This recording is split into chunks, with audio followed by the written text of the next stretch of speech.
The question is the CEO functioning in a coherent way, in an orderly, progressive way, or an incoherent way? Is it coherent, integrated, or incoherent? This is the key. And it's the prefrontal cortex which we want to focus on, because it is the one that makes us most human with all those great qualities. The next slide would indicate that the question about the CEO is how much it is actually online.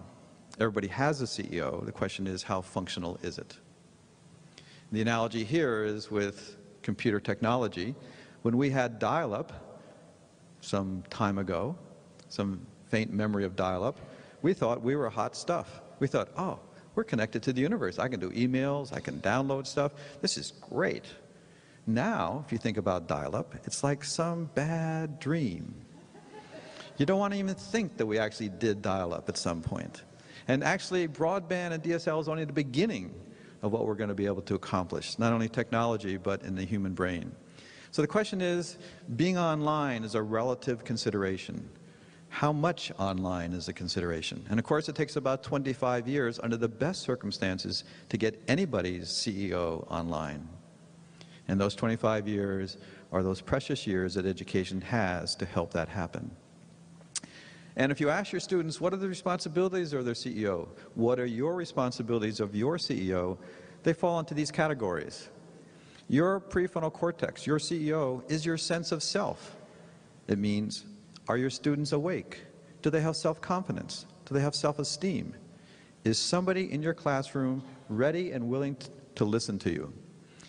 What about the values? Prefrontal cortex structures your values. What are the values of the child? Does it care to be in classroom?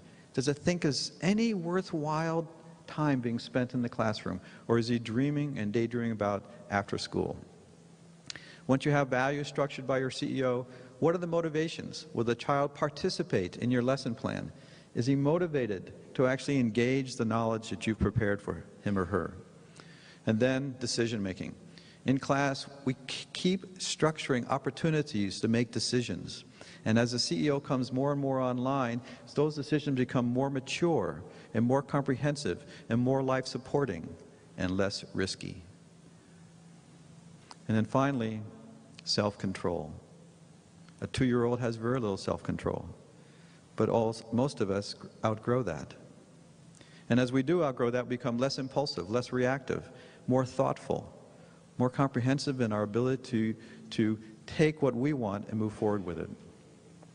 Meditation, transcendental meditation, has been shown by basic research and research done in academic and educational institutions to give rise to a very simple, deep, profound, coherent experience for anybody. And that gives rise to a coherent CEO, which in turn will automatically create a more coherent pattern of thinking and behavior. Whatever you put into the system is what you will get out of the system.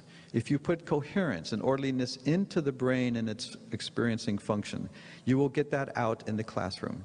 So 10 minutes of meditation in the early morning create a liveliness in the brain fabric that when the child now sits in the class afterwards, they will be more available to learn.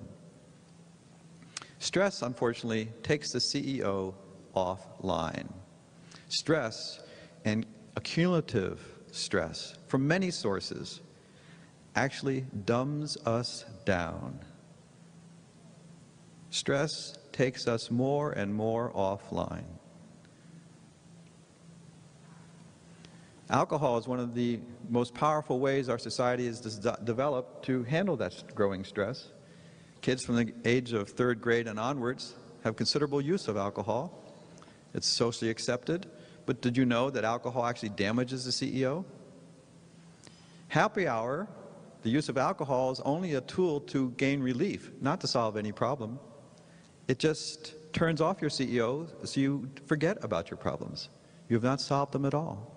At the same time of forgetting about them and having a momentary relief, you're actually damaging and taking your CEO offline.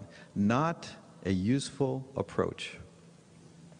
So stress damages our sense of self, the values of our students. They don't develop properly spontaneously. The motivations are crippled. Decisions become more and more risky and life-damaging, and self-control is lost. Transcendental meditation is a time-tested, extensively researched, and very, very practical approach. Here is a picture on the left-hand side of a modeled brain person, and you can see there are little lines between these dots. The dots are sensors to measure the brain wave. The intensity of the color, red in this case, is an indication of how coupled or coherent or integrated one area is with another area, either nearby or at a distance. And you can see that in the prefrontal cortex of this individual, at that moment, their brain is, you could say, relatively, somewhat, a little bit, minimally connected. However, if that individual was to practice the transcendental meditation technique, 40 years of research now demonstrate a remarkable shift from a lack of coherence to very high, sustainable, and beneficial levels of EEG coherence, not only in the prefrontal cortex, our CEO, the CEO of every child, but throughout the entire brain, total brain functioning for total creative potential development.